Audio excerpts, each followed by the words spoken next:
დიახ, დაგიბრუნდით პირდაპირ ეთერში. მე შეორინე ჭაურელი ვარ და ირაკლი თედორაძე ევროპა და საქართველოს ასოცირების ხელშეკრულება, რომელსაც ასე ვთქვათ, მუხლობრივად განიხილვა ხოლმე, ყოველ შემთხვევაში უკვე წელიწადზე მეტია.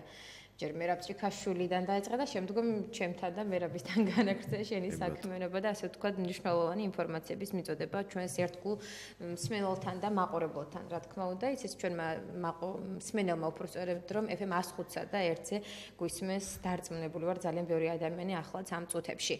მოკლედ, სამწუხაროდ ბოლო გადაცემა 2017 წელს პარასკევი დღეთ 11 საათი, 10 საათი პროცედურით, რომელიც უკვე იცის ჩვენმა მაყურებელმა.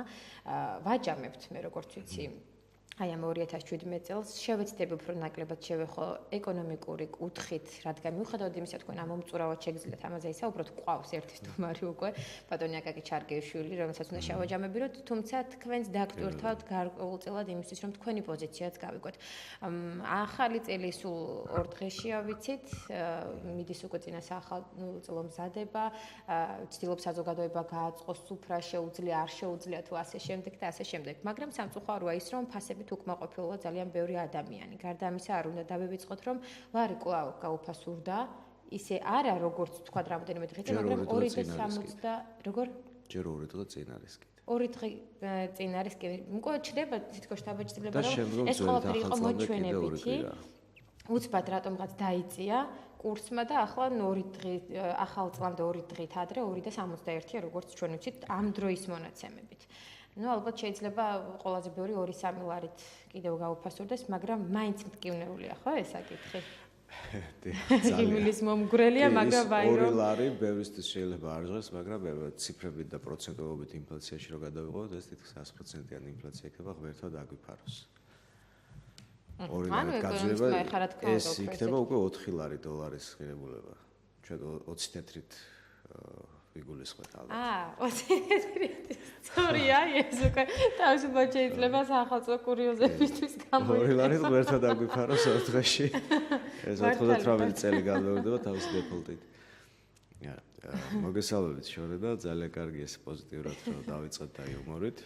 ახალი წლები მოდის და მეც ძალიან ესე ვთქვათ შევეცდები რომ არ დავხატო რუხფერებში ჩვენი მომავალი, მით უმეტეს მე ისევ და ისევ მინდა პოზიტიური სიგნალები აღვნიშნო, მე განსვიფრებული ვარ იმ იდეებით და იმ ნოვატორული მიდგომებით, რომლებიც ქალაქის მმართველობა ესე ვთქვათ ახორციელებს და აღსრულებაში მოყავს ძალიან კარგი ინფორმაცია, რომელიც ასევე გახსოვდა, რომ იქნებდა გვეშველოს სატრანსპორტო მოწესრიგების კუთხით სამარშრუტო ტაქსებს, ესე ვთქვათ, აეგრძალათ ყოველ მოთხოვნაზე გაჩერება. 14 უბანში, ხო? ანუ 14 მიმართულებით, ეს არის ალბათ საპილოტე და ეს ძალიან კარგ შედეგებს გამოიღებს, იმიტომ რომ ყველგან ნორმალურ ქვეყნებში ესეა.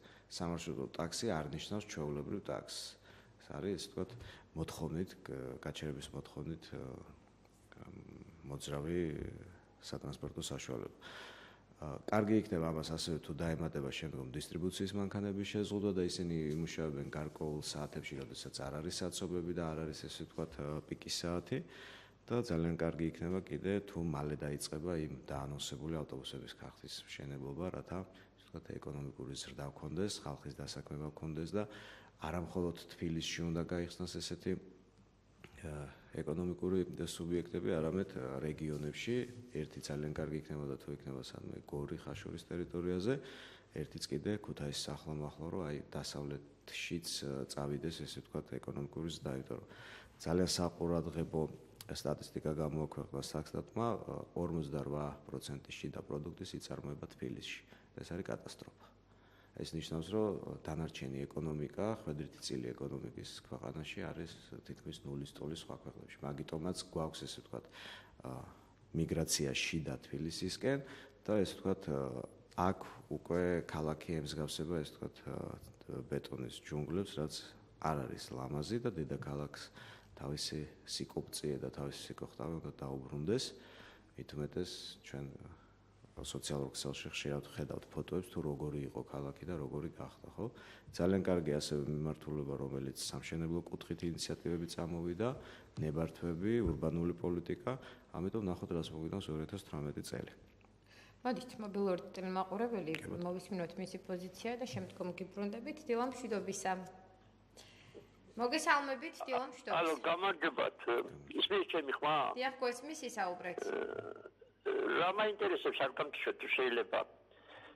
რატომ მინდა მთავრობა თუ კი მე არ მიცავს ძალიან კარგი იქნებოდაო, ის იქნებოდაო, შეძახილმა ხე გაახმო გენაცვალე და ხალხმა ეცის კარგი რა იქნება. კარგი იქნება ყველაზე კარგი იყო და კარგი იქნება, როცა იქნება თანასწორობა, სოციალისტური წყობა, რომელიც ხალხზე ზრუნავდა, მილიცია ხალხს იცავდა, კანონი კანონობდა, არ იყო გაჭირვება, იყო ფაბრიკა ქარხნები, სასტუმროებში აშენებენ, ეს მუქთი შემოსავალია, აბა რომელიმე ააშენოს ფაბრიკა ქარხანა, აბა რომელიმე ტელევიზიამ გაფეთოს და აჩვენოს ის სამამულო ომზე კინოები, რაც საბჭოთა კავშირის დროს გადიოდა, როცა 20-21 წლის ბიჭები ტანკებს უვარდებოდნენ, ამპრაზურებს ეფარებოდნენ, ეხლანდელი ახალგაზრდობა რო დარდიან ჯიპები და მამიკოსი და დედიკოს შვილები რო არიან და ვაფშე ადამიანობა რო აქვს დაკარგული. ის ხალხმა შეურაცხყოფელი არის თქვენი საუბარი ზოგადად ახალგაზრდა თაობის მიმართ გაგახსენებთ ელემენტარული 13 ივნის, როდესაც მთელი საქართველოს ახალგაზრდობა გამოვიდა და დაანახა მთელ მსოფლიოს, რომ ის არ არის ისეთი, როგორცაც ეხლა თქვენ ხატავთ და მეორე 21 წლის ბიჭები ტანკებს უვარდებოდნენ და თქვენ გაიხსენეთ 2008 წლის აგვისტო და უბრალოდ შეურაცხყოფა იმ ახალგაზრდა ბიჭების სულების და იმ ღვაწლის, რაც იმათმა გაიღეს, რომ იმ სამდღიან ომში ჩვენმა ქვეყანამ დაკარგა ამდენი ახალგაზრდა მებრძოლი და გენოფონდის შემამცირედ. არ შეიძლება ესეთი საუბარი, მე მაპატიეთ უფროსით ბრძანდებით, მაგრამ ეს საბჭოეთის ნოსტალგია ზოგადად მე მაღიზიადებს და არ მიყვარს. სოციალისტური წყობა არ ნიშნავს, რომ ეს არის კარგი წყობა. არავის არ აქვს შეზღუდვა საქართველოში დღეს და სასტუმროს თუ აშენებს, თქვენ შეგიძლიათ ააშენოს და თქვენმა შვილად და მამიკო მის შვილს ჯიპით გაახარებს, მოპედით თუ ველოსიპედით, ეს უკვე სხვა ოჯახის განსახილველი ნამდვილად არ უნდა იყოს და ის ადამიანი ვამბობთ, რომ არის აზრთა სხვადასხვაობა და არა, რა თქმა უნდა, ეს იქნება, ეს მე უფრო მაგოიცით რა არის ჯიპი ყავს თუ მოპედი ყავს თუ მაილბახი ყავს, არ აქვს მნიშვნელობა. თქვენც იმუშავეთ, თქვენც შეძელით და თქვენც გექნებათ. არ შეიძლება ეს არის რაღაც აი შურის პოზიციიდან, გაღიზიანებული ადამიანის პოზიციიდან საუბარი. მადლობა დღეს თუნდაც ამ მთავრობას, იმიტომ რომ არ არის ისეთი მომენტი, რომ ვინმე შეგდებულად დაეჩაგროს და პოლიცია ახსენეთ თქვენ აი ძალიან კონტექსტში ხალხს იცავდა. ახლა ასეთი კრიტიკულიც ნუ იქნება ახლა. არა, მე არ მომეწონა ესეთი მიმართვა, იმიტომ რომ ეს გამოვიდა, რომ თითქოს პოლიცია ჩვენ არ გვიცავს. კანონი წაიკითხეთ პოლიციის შესახებ, პირველი უფლება ეს არის და თქვენ თუ ბოლო ესე ვთქვათ რეპორტაჟებმა რაღაც ნეგატიური ტონი დაგიტოვათ, ჩვენ ძალიან კარგად ვიცით ქართული მენტალიტეტი, რომ პოლიციის მიმართ ყველას აგრესია გვაქვს, იმიტომ რომ იმ რეიდებზე მინდა ვთქვა რახან წამოიჭრა, რომ საპოლიციო კონტროლი ორდღიანი, ჩემი კორპუსის წინ ზუსტად იყო ესე ვთქვათ პატარა მოწყობილი ეს საგუშაგო 12-მდე პოლიციელი ამოწევდა ყველა გამლელს. სპეციალურად რამოდენიმეჯერ ვიდექი და უყურებდი მათ მიმართვიანობას მოქალაქესთან. თქვენ არიყავით მათი ადრესატი? მოინდომეს შემოწმება, მაგრამ ესე ვთქვათ ამოვიცადეთ ერთმანეთი, რომ არ ვიყავით სამართალდამღვრები. მაქსიმალურად ძილობის ფარგლებში, როდესაც თქვენგან მიდის აგრესია პოლიციელის მიმართ, მას აცვია ფორმა, ის წარმოადგენს საქართველოს სახელმწიფოს და ის არ გაპატიებთ ელემენტარული და შემდგომ როდესაც თქვენ უკვე ხელის მოქნება იქნება თუ ძალადობა, ცემას არ ეწევს პოლიცია დაკავების დროს, შესაძლებელია რომ მოხდეს გადამეტება, გადაცნობა, კი ბატონო, მე არავის არ ვმართლებ, მაგრამ არ შეიძლება ესეც ალსახად ვთქვათ, რომ პოლიცია დღეს მოქალაქეების წინააღმდეგ არის განწყობილი. აი ესეთი საინტერესოდ მოკლედ ჩამოვაყალიბა პოზიცია, კაი ჩვენ საუბრობდით დოლარის კურსთან დაკავშირებით, რომ 2.61 და ფასები, რომელთაც არაა, თქვა საზოგადოება კმაყოფილი. რადგან ჩვენ საუბრობთ და განიხილავ ხოლმე უბრალოდ შენ ასოცირების ხელშეკრულებაში ამ თუ იმ პუნქტს. აი თუ არის რაიმე გათვალისწინებული იქ მომხმარებელთა უფლებების კუთხით, რადგან შეიძლება რომ ჩვენ ვისაუბროთ და რა უნდა ვიცოდეთ. კი ბატონო, მომხმარებლები ზოგადად ძალიან მთელი სახელმწიფო არის მიმართული იმაზე, რომ დაიცვას მოქალაქე.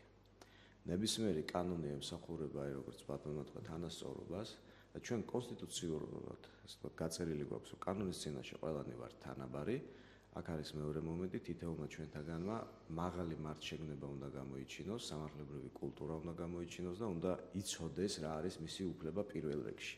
ჩვენ ხშირად ვიღებთ განაწყენებულ საუბარს ისეთი ადამიანებისგან, რომელმაც არც კი იცის რა არის მისი უფლება, ან რა არის მისი მოვალეობა. გამომდინარე იქიდან ასოცირების ხელშეკრულებაში არის ძალიან ბევრი ირიბად თუ პირდაპირ მუხლი, რომელიც მიუთითებს, რომ მოქალაქის უფლებები უნდა იყოს გათვალისწინებული. მომხმარებელი არის ძალიან გამვრცობითი სიტყვა, კრებითია და მომხმარებელი შეიძლება ვიყოთ ჩვენ სამედიცინო დაწესებულება, მომხმარებელი ვართ, როდესაც ვირჩევთ მთავრობას, მომხმარებელი ვართ, როდესაც შევდივართ ელემენტარულად კვების ობიექტში და ვცდილობთ ვისადილოთ. გამომდინარე იქიდან ხარისხის კონტროლის სტანდარტები, იგივე სახელმწიფო სასამართლო სისტემა, ეს ყველაფერი არის მომხმარებელზე, ანუ მოქალაქეზე. სახელმწიფოს ამომავალი წერტილია მოქალაქე არა მხოლოდ იმიტომ, რომ ამ მოქალაქისგან ის იღებს გადასახადებს და ესე ვთქვათ ბექრავს, არამედ მოქალაქე ირჩევს მთავრობას და ჩვენ თუ შევეცდებით დღეში 1 საათი მაინც არის როგორც ჩვენ კვირაში 1 საათს უთმობთ, ხო? ან 15 წუთი თითო უფლება წავიკითხოთ, რა გვაქვს კონსტიტუციით მონიჭებული, ან სხვა დანარჩენი ნორმატიული აქტებით, ჩვენ მივიღებთ საერთოდ სხვა სახელმწიფოს. თქვენ წარმოგიდგენთ, ჩვენ ევროპაში გააჩეროთ მოქალაქე სრულწლოვანი და მან არ იცოდეს რა არის მისი უფლება. ეს არის გამორიცხული.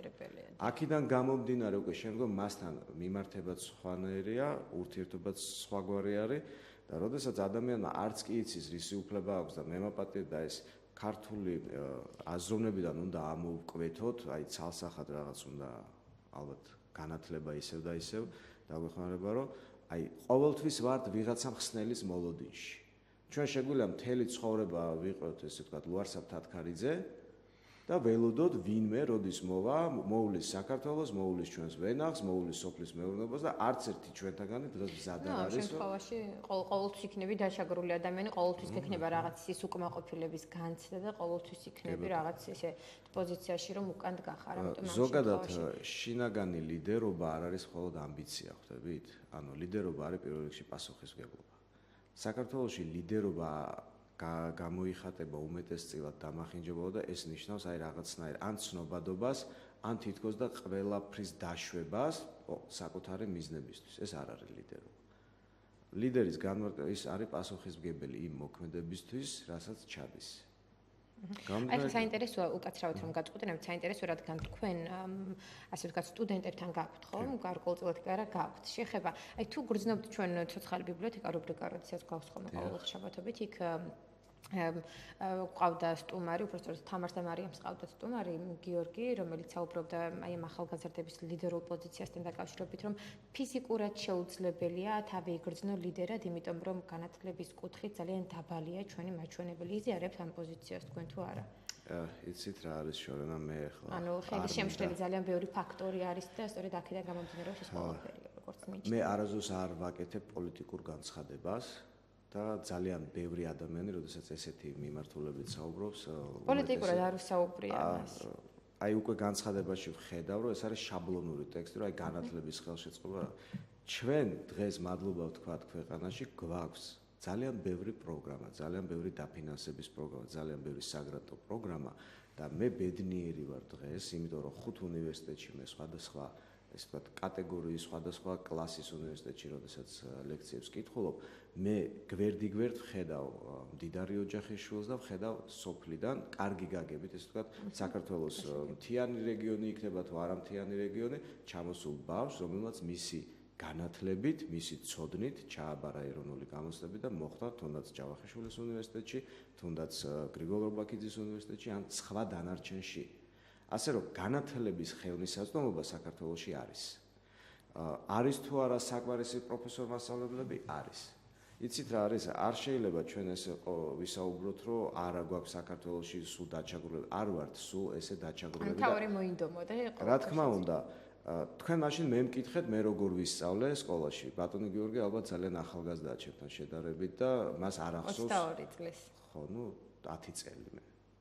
ჩემს დროს მაგრამ იგი გაეროში წარმოგვადგენს და ძალიან კარგი დიდი მიღწევები აქვს. აი განათლება რომ საქართველოში არ ყოფილიყო, ბატონი გიორგი გაეროში ვერ წარმოგვადგენდა, მით უმეტეს საკმაოდ თავისუფლად საუბრობს ინგლისურად და სხვა ენებზეც. ანუ ცნობთ თქვენ გიორგის. რა თქმა უნდა ვცნობ.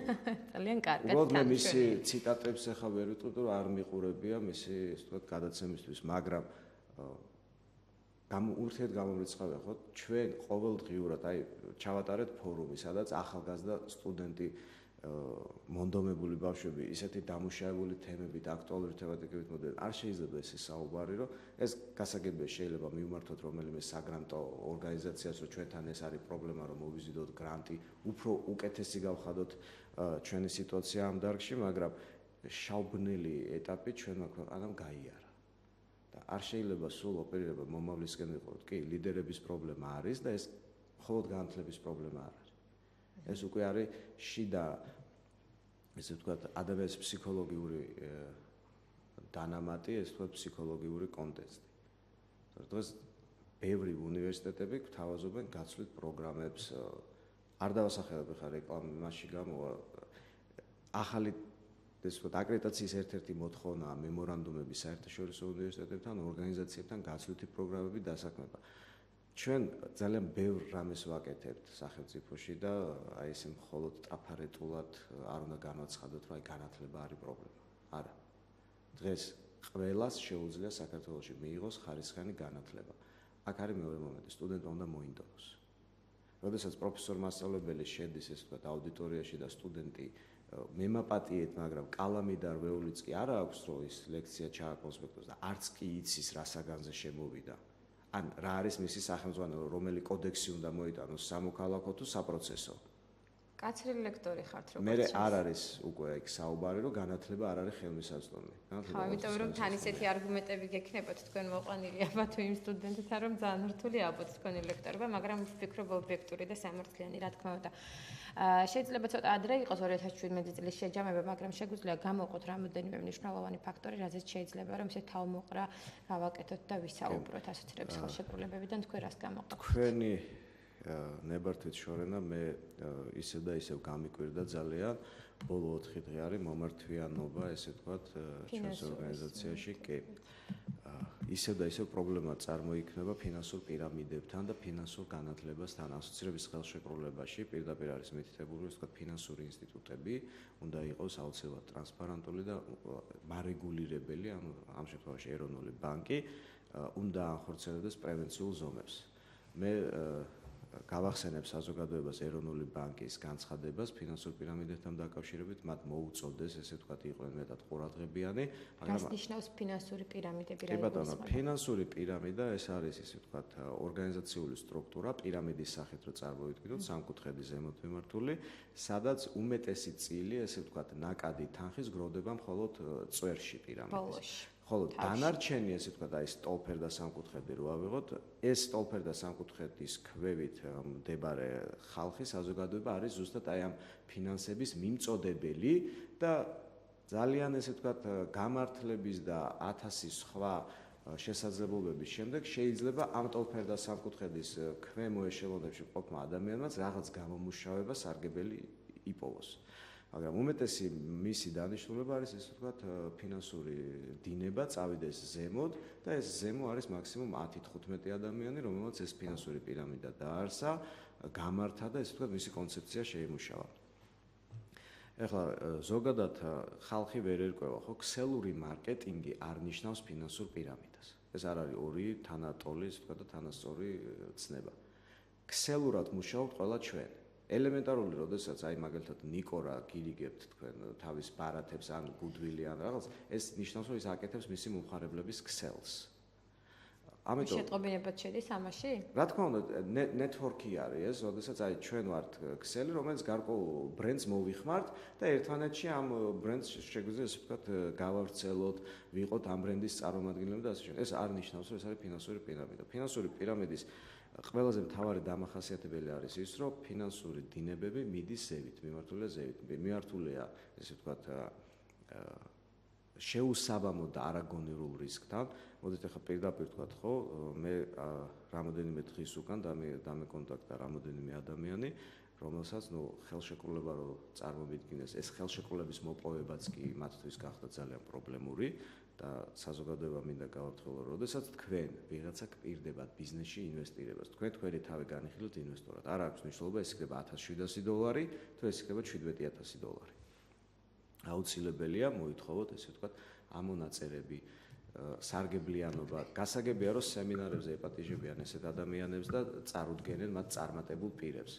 გადაამოწმეთ, რამდენად მართლა წარმატებული არიან ეს პირები, თუ არიან ესენი ისე ვთქვათ დაქირავებული მსახიობები, ან იმ ეშელონში მდგომი, საიდანაც მიმართულია ფინანსური დინება. მეორე მომენტი, თქვენ როდესაც გპირდებიან გარკვეულ შემოსავლებს, გაათმაგებას, ესე ვთქვათ, იპოთეკით დატვირთული ბინის გამოხსნა სულ რაღაც ორ თვეში, აუცილებლად ეს მომენტები უნდა იყოს გაწერილი ხელშეკრულებაში. ერიდეთ სიტყვებს ხელშეკრულებაში, როდესაც თქვენ ბიზნესში მე არ გამიხილავ ხა, აი ქიონეთს არ დავასახელებ, ხო, რომ ეს არის აქტიური პირამიდა, რომელიც რეკრუტირება და მილიონობით დაზარალებულია უკვე საქართველოში. და ძალიან ცუდი მომენტია, რომ მათ მიმართვიანობა პროკურატურისადმი არ სურთ ჯერჯერობით და ესე ვთქვათ, ეგ სხვა შიდა სტრუქტურები არის. აუცილებელია ხელშეკრულებაში მოვერიდოთ ისეთ სიტყვებს: შეწირულობა, ვაცნობიერებ რისკზე დაფუძნებულ ბიზნესს, შესაძლებელია, ანუ განმემარტა წესები და ვეთანხმები, რომ ჩემი წარმატება დამოკიდებულია ჩემს ესე ვთქვათ შესაძლებლობებზე. ეს მაშინ თქვენ თავისუფლად შეგიძლიათ თქვენი ბიზნესი წამოიწყოთ. პატარა საცხობი თონე, სამრეცხაო და ასე შემდეგ. როდესაც ადამიანი თქვენ 10-15 დღის განმავლობაში, შეიძლება ერთ თვის განმავლობაში აქტიურად გპირდებათ ოქროს, ესე ვთქვათ, ბორცვებს, ეს მოთხოვეთ, რომ იყოს გაწერილი ხელშეკრულებაში. ნებისმიერი ბიზნესი, როდესაც ინვესტორი ახორციელებს ინვესტირებას ბიზნესში, ის პირველ რიგში უყურებს რისკს და მეორე უყურებს, რამდენ თვეში შეძლებს რეალურად ამოიღოს მოგება. მე შეგვიძლია თქვენ ახლა გითხრათ, რომ თვარეზე გაგაფრენთ, ხვალ თუ გადამიხდით $10,000, მაგრამ ეს ხო აბსურდია. რა თქმა უნდა. ძალიან მარტივად გაანალიზეთ, რომ $1,800 თქვენ როდესაც ყიდულობთ რაღაც ესე ვთქვათ, ნაგავზე გადასაღრელ პროდუქციას, რომ შემდგომ ის გაავრცელოთ. თქვენ პირველ რიგში გათვალეთ, რამდენად კი გყავთ ისეთი სანაცვლო წრე, რომლისთვისაც ეს პროდუქტი იქნება მიმზიდველი.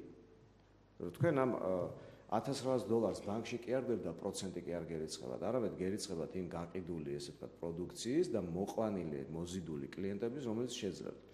კეთილი, ძალიან დიდი მადლობა ირაკლი იმისთვის, რომ ასე საინტერესოდ საუბრობ, რამოდენიმე წამი გრჩება ეთერის დასრულებამდე და მე მინდა ჩვენი გადაცემის მეორე ნაწილში ვისაუბროთ თქვენი ანუ მოქალაქეის ქეობრივი პოზიციის შესაბამისად 2018 წლის პერსპექტივებზე. შევეხოთ რაღაც იმ მნიშვნელოვან საკითხებს, რომელიც ანუ რას ხედავთ თქვენ 2018 წელს პერსპექტიულად, თუნდაც ეკონომიკური, თუნდაც სხვა მიმართულებით, რადგან თქვენ ხართ პირი, რომელიც როგორც პოლიტიკურად ისევე შეუძლია არაპოლიტიკურად განათლების მიმართულებით სხვა საკითხებს ჩაუღრმავდეს და თქვენი შეხედულება გაგვანდოთ როგორც მე პირადად ასევე ჩვენს ტელემაყურებელს. დაგვავალოთ რამოდენიმე წუთში ირაკლი თედორაძესთან ერთად ბრუნდებით.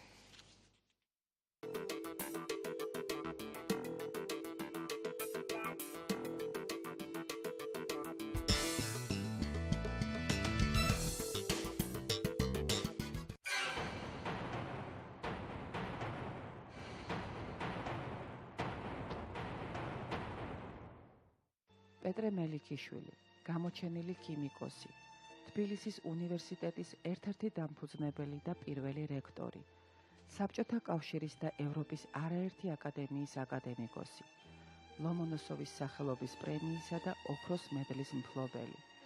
პერიოდული ცხრილის განმამტკიცებლად მელიქიშვილს თავად მენდელეევი ასახელებდა. საქართველოში დაწესებულია მელიქიშვილის სახელობის პრემია. მელიქიშვილმა შეიმუშავა ქართული ტერმინოლოგია ქიმიის დარგში. პირველმა აღმოაჩინა ორგანულ ნაერთთა კლასი გლიციდმჟავები. მისი მონოგრაფიები შესულია ქიმიის ოქროს ფონდში. პეტრე მელიქიშვილი თბილისის სახელმწიფო უნივერსიტეტის ეზოშია დაკრძალული. ნიკო მუსხელიშვილი, გამოჩენილი მათემატიკოსი და მექანიკოსი, თბილისის სახელმწიფო უნივერსიტეტის ერთ-ერთი დამაარსებელი. საქართველოს მეცნიერებათა აკადემიის ერთ-ერთი დამფუძნებელი და პირველი პრეზიდენტი. საბჭოთა კავშირისა და ევროპის არაერთი აკადემიის აკადემიკოსი. მათემატიკისა და მექანიკის ქართული სამეცნიერო სკოლის ფუძემდებელი. მათემატიკის ინსტიტუტის დამაარსებელი და დირექტორი. ნიკო მუსხელიშვილი, შრომის გმირი და ორდენოსანი. ოქროს ვარსკვლავის მფლობელი. ოქროს და ვერცხლის მედლების მფლობელი. 6 უმაღლესი სახელმწიფო ორდენის მფლობელი, სახელმწიფო პრემიის ლაურეატი, დრეკადობის თეორიაში ფუნდამენტალური მონოგრაფიების ავტორი. დაწესებულია ნიკო მუსხელიშვილის სახელობის პრემია. ნიკო მოსხელიშვილი დაკრძალულია მთაწმინდის ქართულ მწერალთა და საზოგადო მოღვაწეთა პანთეონში. ილია ვეკუა, გამოჩენილი მათემატიკოსი და მექანიკოსი, საქართველოს მეცნიერებათა აკადემიის პრეზიდენტი, საბჭოთა კავშირისა და ევროპის არაერთი აკადემიის აკადემიკოსი, თეორიული და გამოყენებითი მექანიკის საერთაშორისო კავშირის გენერალური ასამბლეის წევრი, ნოვოსიბირსკის უნივერსიტეტის დამაარსებელი და პირველი რექტორი, თბილისის სახელმწიფო უნივერსიტეტის რექტორი, გამოყენებითი მათემატიკის ინსტიტუტის დამაარსებელი, ილია ვეკუა, 2 უმაღლესი სახელმწიფო პრემიის ლაურეატი, შრომის გმირი, 5 უმაღლესი სახელმწიფო ორდენის მფლობელი, ელიფსურ განტოლებებთან მუშაობის ახალი მეთოდოლოგიის ავტორი, დრეკად გარსთა მათემატიკურ თეორიაში ახალი მიმართულების ავტორი. ილია ვეკუა დაკრძალულია მთაწმინდის მწერალთა და საზოგადო მოღვაწეთა პანთეონში. დიმიტრი უზნაძე, გამოჩენილი ფსიქოლოგი, აკადემიკოსი, ფსიქოლოგიის ქართული სამეცნიერო სკოლის ფუძემდებელი, ქალთა პირველი ქართული სკოლის დამფუძნებელი, თბილისის სახელმწიფო უნივერსიტეტის ერთ-ერთი დამაარსებელი, საქართველოს მეცნიერებათა აკადემიის ერთ-ერთი ფუძემდებელი, მსოფლიო ისტორიის პირველი ქართული სახელმძღვანელოს თანაავტორი, მსოფლიოში აღიარებული განწყობის თეორიის შემქმნელი, უზნაძის ეფექტად წოდებული ფენომენის აღმომჩენი. დიმიტრი უზნაძე დაკრძალულია თბილისის სახელმწიფო უნივერსიტეტის ბაღში. ივანე ბერიტაშვილი, გამოჩენილი ფიზიოლოგი, ფიზიოლოგიის ქართული სკოლის ერთ-ერთი სულისჩამდგმელი, ფიზიოლოგთა საზოგადოების ერთ-ერთი დამაარსებელი, საქართველოს მეცნიერებათა აკადემიის ერთ-ერთი დამაარსებელი, საბჭოთა კავშირის, ევროპისა და ამერიკის არაერთი აკადემიის აკადემიკოსი, ქართული ენციკლოპედიის სარედაქციო კოლეგიის წევრი, ივანე ბერიტაშვილი, შრომის გმირი, 5 უმაღლესი სახელმწიფო ორდენის მფლობელი, 3 სახელმწიფო პრემიის ლაურეატი, ფიზიოლოგიაში პირველი ქართული სახელმძღვანელოს ავტორი. ბერიტაშვილმა შეიმუშავა ქართული ტერმინოლოგია ფიზიოლოგიის დარგში, ფიზიოლოგთა არაერთი სამაგიდო წიგნის ავტორი, ტვინის ფსიქონერვული აქტივობის და ენცეფალოგრაფიული კვლევების მეთოდის შემქმნელი, ცნობილი გაგრის საუბრების დამაარსებელი. ივანე ბერიტაშვილი დაკრძალულია თბილისის სახელმწიფო უნივერსიტეტის ბაღში. მედია კავშირი ობიექტივი, ქართული მეცნიერების ფენომენი.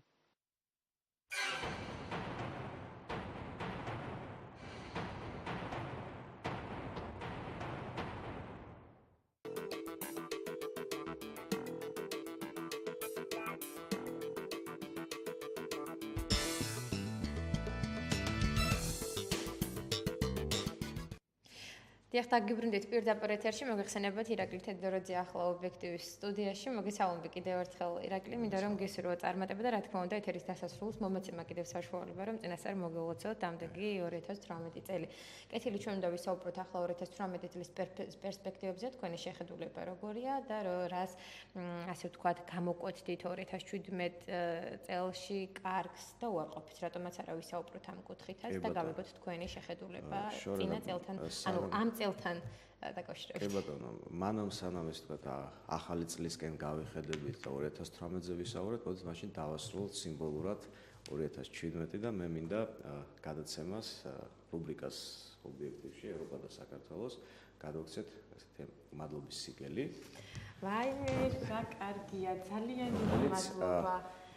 ეს არის ყველაზე ძალიან დიდი მნიშვნელოვანი პატივი. უღრმესი მადლობა ირაკლი შენ ამისთვის პირადად მე ამოვიკითხავთ, უნებას მომწევთ.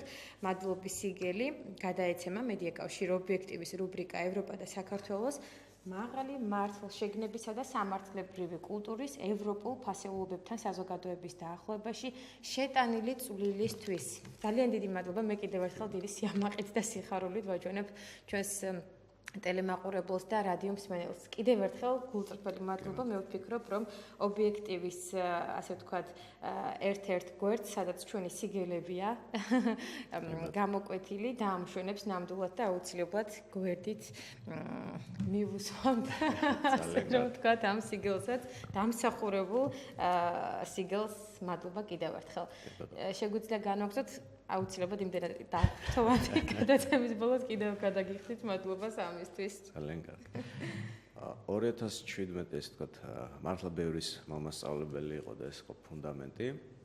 ეკონომიკაში ჩაიდო ძალიან ბევრი ესე ვთქვათ ქვაკუთხედი, თუნდაც ჩინეთთან მიღწეული პროგრესი, ეროვნული ბანკის რეგულაციები, თუნდაც სესხების მხრივ ჩვენ ხშირად გვესმის ესე ვთქვათ ძალიან ბევრი კრიტიკა მთავრობის კუთხით და მოდით ამ საახალწლო განწყობაზე არ ვისაუბროთ იმ პატარ-პატარა შეცდომებზე, რომელიც არსებობდა, რა თქმა უნდა, ის ყველა მთავრობას ექნება მომავალშიც, წარსულშიც და აწყვაშიც, მაგრამ მთავრობა მე ვხედავ პოზიტიურ სიგნალებს, რომლებიც ესე ვთქვათ ეკონომიკური გუნდი იბრძვის და ყოველდღიურად იპოვებს სხვადასხვა პატარა წარმატებას, რომელიც იცით რა არის ჩვენ სახელმწიფომ უნდა შეგვიქმნას გარკვეული პირობა, მოცემულობა და ჩვენ უკვე მოქალაქეებმა, ბიზნესმენები იქნება ეს არასამთავრობო ორგანიზაციები თუ კერძო პირები, ეს შესაძლებლობები მაქსიმალურად უნდა გამოვიყენოთ. ერთადერთი მე რაც მინდა, ესე ვთქვათ, რეკომენდაციის სახით მივცემ მთავრობას, ეს არის რომ მეტი ცნობიერების ამაღლების რუბრიკები, გადაცემები ან პრომო ვიდეორგოლები აი ამ მიღწევების შესახებ. იმიტომ რომ დღეს შეიძლება ადამიანმა თბილის გარეთ, ხო, ინტერნეტთან წვდომა ჩვენ ვიცით 70%-ს არ აქვს ჯერ კიდე საქართველოში, ვერ იგებს იმ კეთილდღეობების შესახებ, რასაც ჩვენი მთავრობა გვთავაზობს. და შემდგომ უკვე ესე ვთქვათ, ჩვენ ყოველთვის ნეგატიურად განწყობილი იქ სხვადასხვა მანიპულაციის საშუალებებით ვიწყებთ კრიტიკას, ვიწყებთ რომ თითქოს ჩვენ დაჩაგრულები ვარ და ასე შემდგომ. ჩვენთვის სიურპრიზი იყო მაგალითად ჩვენ დიდი ხანი ვსაუბრობდით მე და მერაბი რომ უნდა მოხდეს ესე ვთქვათ დემონოპოლიზაცია ენერგომატარებლებზე და რესურსებზე კომპანიების და ხშირად ენერგეტიკის სამინისტრო აცხადებს ესე ვთქვათ ტენდერებს, სადაც პატარ-პატარა ჰესები არის გასასხვისებლად, გასაყიდად გამოტანილი. გამომდინარე აქედან ამ ინფორმაციის ხელმისაწვდომობა არის ძალიან მნიშვნელოვანი, საზოგადოებამ კეთილი უნდა ინებოს, თვითონაც უნდა მოიძიოს და უნდა შეძლოს ამ კეთილდღეობების გამოყენება და აკუმულირება ფინანსებში, ეკონომიკურ ზრდაში. არ შეიძლება იმ პოზიციაში ყოფნა, როდესაც ჩვენ ვფიქრობთ, რომ აი მე არავინ არ მყავს პატრონი და ამიტომ მე ვერ შევძლებ ესე ვთქვათ წარმატების მიღწევას. ესეთი განწყობა ხშირია ახალგაზრდებში, აი მან დავეთანხმები ჩვენ. თუმცა შეიძლება სადღაც იყოს რაღაც ჭეშმარიტება მაგ მხრივ, იმიტომ რომ ხშირ შემთხვევაში ნამდვილად გეთანხმებით, თქმულა და დღემდე მოიაზრება ის აზრი, რომ თუ არ ყავს ვინმე, სადმე არ არსებობს რომ მიაღწია იმას, რისი მიღწევაც გსურს. აუცილებლად უნდა დაგეხმაროს ვინმე, როგორი განათლებულიც არ უნდა იყო, ძალიან გაგიჭირდება, მრავალი წელი გჭირდება. ანუ მე რას ვამბობ, ეს პოზიცია, ეს აზრი არსებობს. კი ბატონო, გეტყვით მაგაზეც პასუხს. თქვენ წარმოიდგინეთ, რომ აი ეს რეკომენდატორობის ინსტიტუტი არ არის უცხო არც ერთი განვითარებული და მაღალ განვითარებული ქვეყნისთვის. იცით რა არის? ჩვენ რატომღაც გვინდა ყველაფერს მივახციოთ ერთ წელიწადში. ან ეგრევე. მე ძალიან ბევრი ახალგაზრდა მყავს ადამიანი, რომელიც დაუშვათ ვარს ამბობს მის პროფესიაში დასაქმებაზე, იმიტომ რომ ის არ იღებს სახელმძღვანელო პოზიციას. ჩვენ რაღაცნაირი ალბათ შიდა სიამაყე გვაძლევს იმის და ეს არის ჩვენი ძალიან დიდი უარყოფითი თვისება, რომ ჩვენ ყოველთვის მივისწრაფით ეგრევე რაღაც პოზიციიდან დავიწყოთ და არ გვინდა პირველი საფეხურიდან გავიაროთ ყველა ეს სტრუქტურა, ხო? არ მინდა მენეჯმენტის ლექციასავით გამომივიდეს, მაგრამ არსებობს იაპონური სტილის, ესე ვთქვათ, აზიური სტილის მართლობა, არსებობს ევროპული, ხო, როდესაც ჰორიზონტალურად მაგალითად იაპონიაში ვერ დაწინაურდებით კომპანიაში, თუ ჰორიზონტალურად ყველა დეპარტამენტში არ იმუშავებთ. ხოლო შემდგომ შეგიძლიათ ვერტიკალური ზრდა განიცადოთ. ამიტომ რომ აი ამ ყველა დეპარტამენტში მუშაობთ, შენ უკვე იღებ იმ გამოცდილებას, კი ბატონო, იგივე ამერიკა ავიღოთ. 30-35 წელი მუშაობენ კომპანიებში ადამიანები, ლოიალურად, ასე ვთქვათ, ერთგულად და ისინი არიან long term, ანუ გრძელვადიან პერსპექტივაზე ორიენტირებული. ჩვენ გარკვეულწილად გვაქვს პრობლემები კი სტაბილურობის, აქ სახელმწიფომ უნდა მოუმატოს მუშაობას, მაგრამ არ შეიძლება ესეთი მიდგომა. მე ჩემი მაგალითით დაგიმტკიცებთ, ჩემი ძმის მაგალითით არასდროს მე მისთვის პროტეჟირება არ გამიწევია არსად, ეს ხო პრინციპული პოზიცია და არც ჩემთვის არავის არ გაუწევია პროტეჟირება. დამჭირდა გარკვეული წლები, გამოცდილება, შეცდომები, რომ მე ჩემი ესე ვთქვათ, რაღაც პატარა წარმატებისთვის მიმეღწია. და თქვენ თუ მზად ხართ ხელი ჩამოყაროთ მხოლოდ იმიტომ, რომ ვიღაცას ყავს უკეთესი რეკომენდატორი ვიდრე თქვენ, ესე იგი თქვენ პროფესიონალი არ ხართ. ადამიანი სანამ ცოცხალია, მან უნდა იბრძოლოს მისი წარმატებისთვის. არა აქვს გემო იმ წარმატებას, როდესაც თქვენ ვიღაცა ეს თქვა მიგიყვათ და ჭადრაკის ფიგურასავით დაგსვათ. მე ვსაუბრობ ჩვენ, რომ აი ეს მარიონეტია, იმას სხვა მართავს, თქვენ თუ ესეთი რამ არ გსურთ, თითოეულმა ჩვენთაგანმა ვიბრძოლოთ ჩვენი უფლებებისთვის, ჩვენი წარმატებისთვის და ეგ აუცილებლად დაგიფასდება? რა თქმა უნდა. შრომა არ ქრება. ეს თქვა ნებისმიერი მოძრაობისას წარმოიქმნება ენერგია, ხო? ფიზიკიდან რო ავიღოთ, ენერგია არსად არ ქრება სამყაროში. ის პოტენციური ენერგიიდან ხანდახან გადადის კინეტიკურში და კინეტიკურიდან პოტენციური. კი, საინტერესოა ნამდვილად, აი რა იყო 2017 წელს წარსულში ვსაუბრობ, რას მიმაჩნია 2 დღე და უკვე 2018 წელია. თქვენთვის აი გამორჩეულად დადებით იმ მნიშვნელოვანი წინ გადადგმული ნაბიჯი, რას გამოყოფთ ასეც და ნეგატიურზე არ მინდა რომ ვისაუბრო, ყველაზე კარგი ეს არის ეკონომიკური გუნდის აქტიურობა ჩინეთთან მიმართებაში, ჩინეთის მიმართულება, იმიტომ რომ ეს არის დიდი ბაზარი და ჩვენ როდესაც გვეშინია რომ ჩინური პროდუქცია შემოვა ჩვენ ქვეყანაში, ეს არ არის საშიში. ეს აზია საუბარი აბრეშუმის. თავისუფალი ვაჭრობის ხელშეკრულება ჩინეთთან, საქართველოს ჩინეთს შორის გაფორმდა, ჩვენმა ეკონომიკურმა გუნდმა ამას მიაღწია და ძალიან ბევრი ექსპერტი გამოვიდა იმ უარყოფითი შეფასებებით, რომ ჩინური უხარისხო პროდუქცია შეავსებს ჩვენს ბაზრებს. მაგრამ ჩინეთში როგორც ხარისხენ და ისე უხარისხოა, რა თქმა უნდა, პროდუქცია არა მხოლოდ ჩინეთში, ნებისმიერ ქვეყანაში, საქართველოში თავისთავად. რა თქმა უნდა, გავდირაქ და ჩვენ გვაქვს ჩვენი სტანდარტები სოფლის მეურნეობის სამინისტრო ძალიან კარგად მუშაობს, სურსათის ეროვნული სააგენტო, ხო, ეს შემოკლებულად. შვენივრად მუშაობს და რეგულაციები აქვს, მისი ვებგვერდი არის ძალიან ინფორმატიული და ჩვენ ხარისხისკენ მივდივართ, ზოგადად უსაფრთხოებისკენ მივდივართ. პროდუქცია, რომელიც ვერ გაივლის ჩვენ სტანდარტებს, ის ჩვენს მარკეტებზე არ უნდა მოხდეს. მაგრამ თქვენ წარმოგიდგენთ გასაგებად, ჩინეთისთვის ჩვენ არ ვართ იმდენად სასურველი ბაზარი, იმიტომ რომ რამდენი 3 მილიონი ადამიანი ვართ, ხო? ხო, ნუ მისთვის ახლა ეს იქ შესული თან ერთი პატარა ეს თქვა სოფელუკა რაჭულად რო დავარქვათ, ხო? 3 მილიონიანი ჩინეთს აქვს პატარა სოფლები. კი, ასეა. და ჩვენთვის ჩინეთი არის დიდი ოკეანე, სადაც ჩვენ შეგვიძლია ხარისხიანი პროდუქცია და მით უმეტეს ჩვენ ძალიან კარგად ვიცით, რომ ჩინეთს აქვს გარკვეული მოთხოვნები, როგორც სოფლის მეურნეობის კუთხით და აკლია პროდუქტები და ის ვაჭრობს მთელ სოფლიოსთან. ჩვენთვის ეს არის ოკეანე შესაძლებლობების. და ადამიანების არ მესმის დღესაც, როდესაც ვეუბნები რა შესაძლებელია ჩინეთთან ავაწყოთ ურთიერთობები, ხო? აუ, ადამიანი თუ არ იყოს, ხა ჩინეთში სხვა ადამიანი არ გვჭირდება, ხო? თავისუფლად შეგვიძლია ჩვენი შეთავაზება განვათავსოთ დღეს ელექტრონული ბიზნესი. უნდა იცოდე უბრალოდ ენა არ არის სავალდებულო ჩინური, ლათინური. ჩინელები ძალიან შვედურად საუბრობენ ინგლისურ ენას. ინგლისურად და უმეტესი მათგანი კიდე აი რუსეთთან ახლოს შესაძლებელია ბიზნესი ისე აწყო, საერთოდ არ დაგჭირდება დაც ინგლისური და არც ჩინური, ჩინელი თვითონ დაგელაპარაკებათ რუსულ ენაზე მშვენივრად და აგიხსნით რა ჭირდება. ასე რომ ჩვენ თუ რამე გვინდა ადამიანს იცით რა სიზარმაცე ყოველთვის წარმოშობს დამატებით ბარიერს. ყოველთვის რთულია ადამიანისთვის დაიწყოს საქმე, იმიტომ რომ რაღაც საფრთხეების მოლოდინი გვაშინებს. მაგრამ თუ ჩვენ არ დავიწყებთ კეთება, მე მარტივია ვიღაცას გადავავალოთ, რომ მე არ მყავდა პატრონი და ამიტომ დავიკარგეთ ცხოვრებაში. ყველას პატრონი არის უფალი ღმერთი, ხო, გაგვაჩინა და შემდგომ კონსტიტუცია მოგვცა თანასწორი უფლებები. გამოვიყენოთ. ნამდვილად აბსოლუტურად გითხრებით, კიდევ მინდა არ იყოს საკმარისი მხოლოდ ეს ერთი გამორჩეული საკითხი. გამორჩეული საკითხი იყო ზოგადად საპენსიო რეფორმა და მომახსოვრდა მე იმ კუთხით, რომ არც თუ ისე კარგად. არა, 50-50-ზე თვითონ იდეა საპენსიო ფონდის არსებობის არის ძალიან კარგი, უბრალოდ კანონს ჭირდება კიდე ბევრჯერ გადამუშავება და იმ სოციალური ეკონომიკური ფონდიდან გამომდინარე, რომ ჩვენი ხელფასები დღეს საშუალო ხელფასი არ აღემატება 1000 ლარს, ასე ვთქვათ, მოჩვენებითი პერსპექტივა, რამდენად შევძლებთ დავაგროვოთ ისეთი პენსია, რომ შემდგომ ვიყოთ უზრუნველყოფილი. გქონდეს უზრუნველყოფილი სიბერე. დიახ, და ვიყოთ აი იტალიელი პენსიონერები, რომლებიც მთელ სოფლიოში დადიან ნიკონის, ასე ვთქვათ, 5000 ევროიანი აპარატით და იღებენ კარგ ხედებს და სიამოვნებენ ცხოვრობით, ხო? არა, ცალსახად ესეც კარგი მოვლენაა, ოღონდ კანონს სჭირდება გადამუშავება. ასევე დამამახსოვრდა და ძალიან ეს თქვა ჩემს მეხსიერებაში აღიბეჭდება 2017 წელი როგორც საქართველოში დეკრიმინალიზაციის წლად და ამ კანონსაც სჭირდება ძალიან ბევრი მუშაობა და მე მოვისმინე და ჩემთვის იყო საკმარისი ამ პირველ ეტაპზე რომ პარლამენტში არის მუშაობა და ზუსტად დაადგენენ იმ დოზებს იმ შემცველობას თუ საიდან უნდა მოიპოვოს ეს საშუალება ადამიანმა რომელიც არის მომხმარებელი.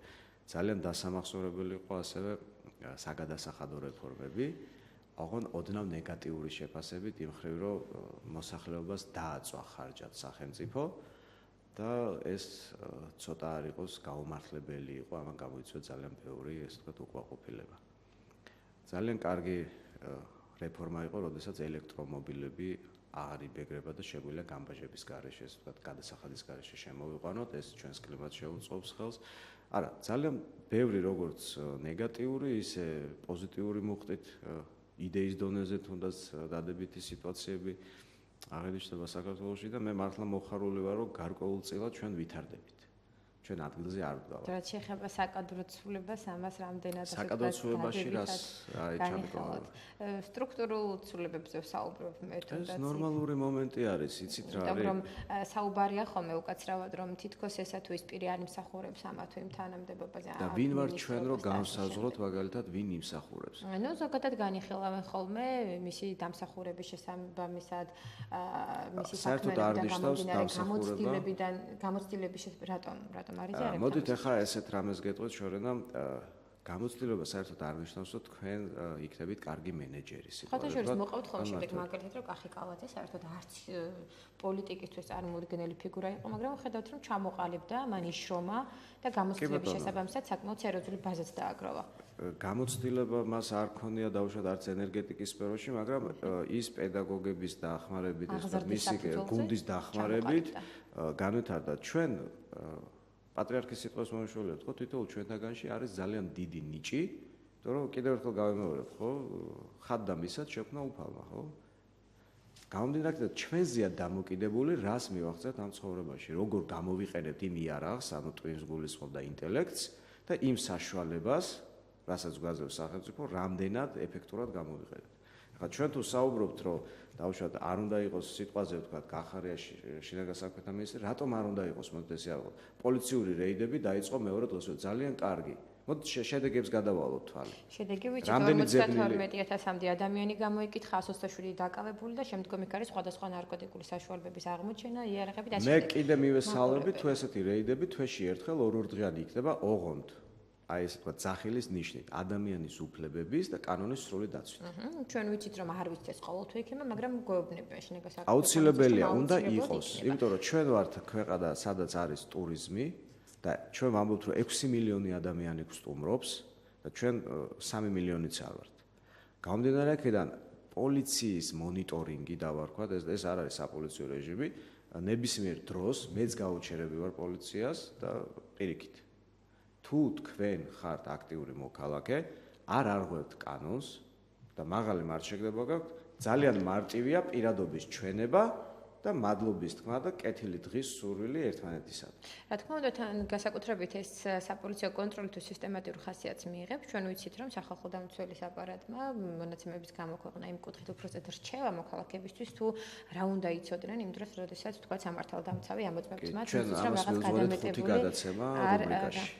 კი, შესაძლოა ნამდვილად ვისაუბროთ, მაგრამ მე ვამბობ, როდესაც საპოლიციო კონტროლი იყო, მაგ დროს დაიდო ომბუდსმენის, ასე ვთქვათ, ეს განცხადება, რა უნდა იცოდნენ მოქალაქეები. და სწორედ რა თქმა უნდა, თქვენც ამას გვიხსნიდით ჩვენ. ტელემაყურებელია ობიექტივში, მოგესალმებით პირდაპირ ეთერში ხართ დილამშვიდობისა. დილამშვიდობისა, ქალბატონო შორენა. გესმით ჩემი? დიახ, გვესმის ქალბატონო, ისაუბრეთ. სულ ორ წუთს დაგართმევთ, დიდი მადლობა უნდა უთხრა ობიექტივს, მერაბ ჭიქაშვილს თქვენ, რომ ესეთი არჩეულებრივი ახალგაზრდა ძმები გაგვაცანით. შეიძლება თბილისში იცნობენ, მაგრამ მე რაიონიდან ვრეკავ და აღფრთოვანებული ვარ ამ ორი ახალგაზრდა ბიჭით. დიდი მადლობა მათ მშობლებს, განსაკუთრებით დედას, რომ ბიჭების გაზრდა ასეთ პერიოდში, ასეთი ბიჭების გაზრდა არის ძალიან რთული. მე თვითონ ყავშვილი ბიჭია ის ევროპაში სწავლობს ახლა და დედამისსა დიდი ღვაწლი მიუძღვით და წარმომიდგენია ამ ორი ვაჟის აღზრდაში ყოველი ნაბიჯი თმისღერის ყველაფერი ალბათ იცოდა და იცის და ძალიან დიდი მადლობა და მიბაძონ ამათ მშობლებს ახალგაზრდებმა ამბიჭებს და საქართველოს ეშველება. დიდი მადლობა. მადლობა თქვენ მე ვფიქრობ საკმაოდ თბილი კომპლიმენტი იყო თქვენი დედიკოს მისამართით საუბარია დავით თედორაძეზე იურისტი რომელიც ესე ვთქვათ რუბრიკა ყოველ შაბათს არის იურისტთან კონსულტაცია და ირაკლი თედორაძე ძმები არიან ეს უკვე თქვენი მაყურებლისთვის ცნობილია. მე ესე დავამატებ რომ ეს ვთქვათ არანაკლები წვლილი შეიტანა ჩემ აღმზრდელმა ბებომ და ბაბუმ ასე რა. სხვათა შორის აღგინიშნოს ნამდვილად ბებო და ბაბუ რომელზეც გისაუბრიან ნამდვილად. ასე რომ ძალიან დიდი მადლობა უხერხულად ვიგზავნე თავი, მადლობის მეტი რა გვეთქმის, ხო? ზოგადად კიდე არ მინდა ესე ვთქვათ გამოვიდეს, არ ვარ იმ ხელა ასაკის, მაგრამ ჩემ ბავშვობაში რაც არსებობდა ესე ვთქვათ სისტემურად და დღეს რაც არის. არის ძალიან დიდი განსხვავება, თუნდაც იმ ხრივ, რომ გასაგებია რომ სკოლებში არის პრობლემები, ხო? ჩვენ ძალადობაზე აღარ ვისაუბროთ, ახალი წელია, რა თქმა უნდა, ჩვენ ის არ დაგვაქვს და უბრალოდ არ მინდა მოქალაქეებს კიდე გავუღვევო, მაგრამ ჩვენ უნდა გავაკეთოთ არჩევანი. ხანდახან საჭიროა უფლებების შეზღუდვა, უზენაესი, ესე ვთქვათ, სიკეთის, უსაფრთხოების წინაშე, ხო? ჩვენ ვამბობთ, რომ არ შეიძლება არასრულწლოვნის გაჩხრეკა დათვალიერება, ხო? ძალიან მარტივია. პოლიციამ აუცილებლად უნდა დაიწყოს რეიდები კიდე ერთხელ ვამბობ ამას და შემიძლია ნებისმიერ ფორმატში დებატებში, ხო? აუცილებლად უნდა დაიწყოს ისეთ სავაჭრო ადგილებზე, სადაც თავისუფალ მიმოქცევაში არის დანები, ელექტროშოკერები და ასე შემდეგ. ძალიან მარტივია. ადამიანს თუ სრულწლოვანს იყიდოს აი ეს დანა, რომელიც ცივი არახს არ განეკუთვნება თავის ისე ვთქვათ კრიმინალისტიკური დასახასიათებით, გადაუღოს ფოტო, რომელმა ადამიანმა რა შეიძინა. თქვენ ამერიკაში ვერ შეიძენთ ვერც ერთ იარაღს ან საშუალებას თუ არ ხართ აღრიცხული.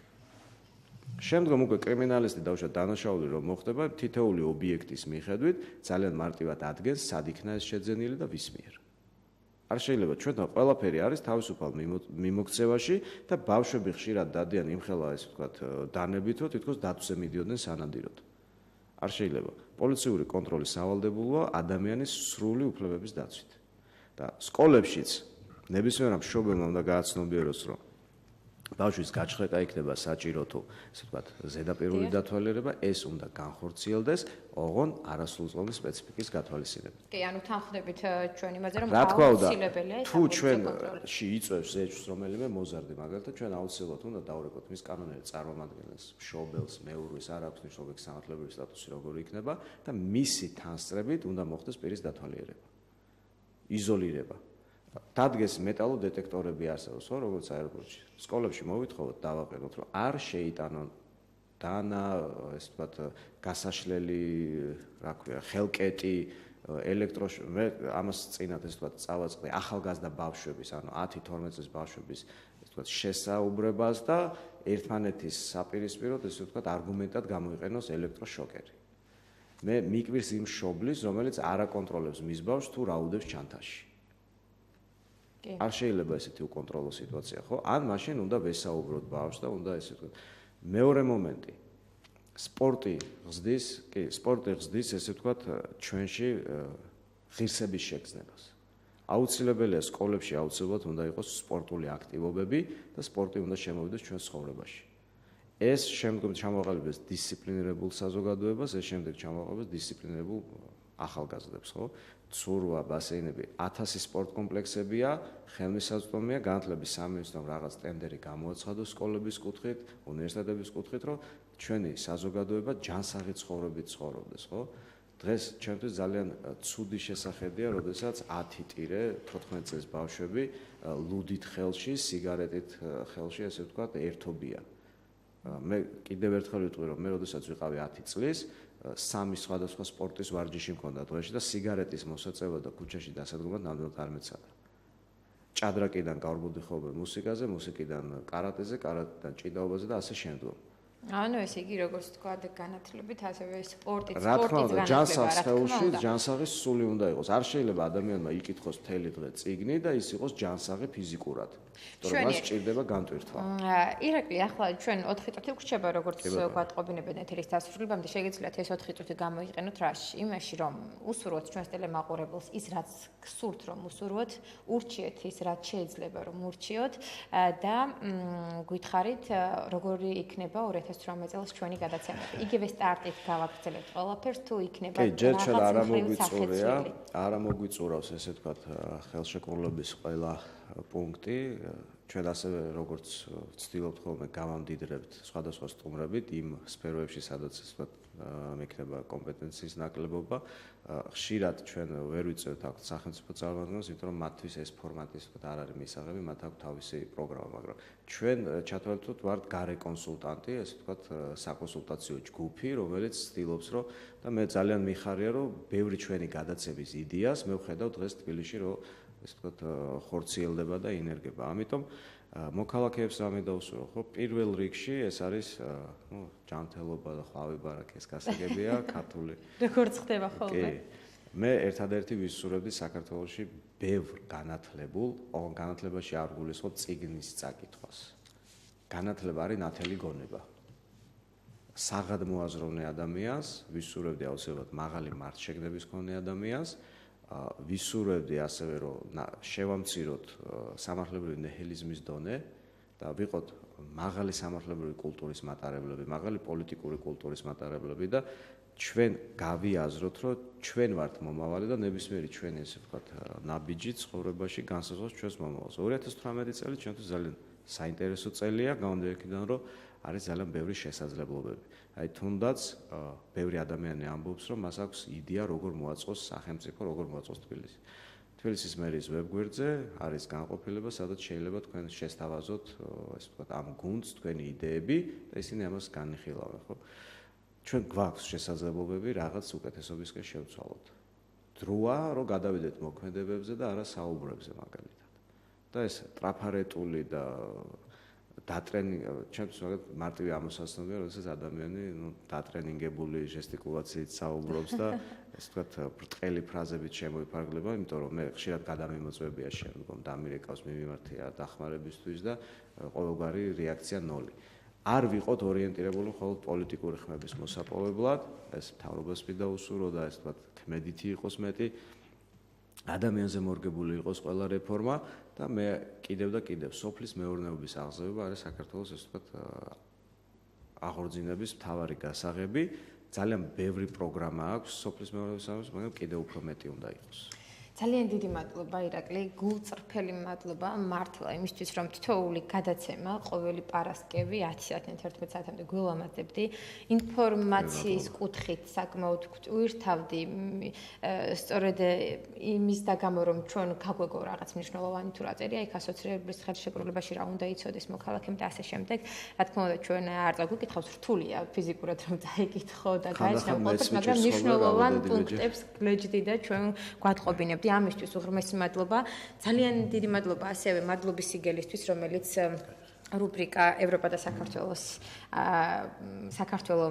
გვიბოძა ჩვენ, ანუ ობიექტივის დილას. მე ვფიქრობ მერაბ ჭიქაშვილი ახლა რომ ობიექტივის სტუდიაში იყოს დიდად გახარებული და გაბრწყინებული იქნებოდა, მაგრამ აი მერაბ შეგიძლია დაინახო რომ ირაკლი გადმოგცა ჩვენი სიგელი. ძალიან დიდი მადლობა და მინდა რომ გისურვო ბედნიერება, წარმატება დამდეგ 2018 წელს და გელოდებით კიდევ აღნიშნა 2018 წელს ახალი გეგმებით, ახალი იდეებით ჩვენ გელოდებით, რა თქმა უნდა. ნახვამდის ირაკლის და ველოდებით აკაკი ჩარგეიშვილს, ეკონომისტი, რომელიც ობიექტივის დილას სულ რამდენიმე წუთში ეწევა. დროებით.